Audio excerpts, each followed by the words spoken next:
Hi everyone! In this video I'll show you how to perform a power cleaning on your Epson EcoTank ET-2720 printer.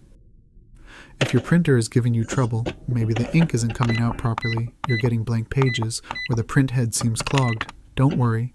Power cleaning can usually fix that and get your printer working like new again. Now, when should you do a power cleaning? Only after you've tried 3 regular print head cleanings and the print quality still hasn't improved. Before you start, make sure your printer has enough ink, at least half full. Power cleaning uses quite a bit of ink, so this part is important. Alright, let's begin. First, turn off your printer. Press the power button and wait until the power light stops flashing.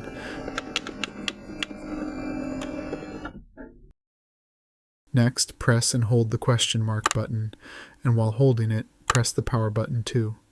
Keep holding both for about 5 seconds. Once the display panel lights up, you can release the buttons. On the screen, you'll see an option for power cleaning. Go ahead and press OK to confirm. The printer will now start the power cleaning process. The printer will make some noise and run the deep cleaning cycle for a few minutes. This is completely normal. This may take 5 to 10 minutes, sometimes a bit longer. You'll notice the ink level going down because the printer uses a good amount of ink during this process.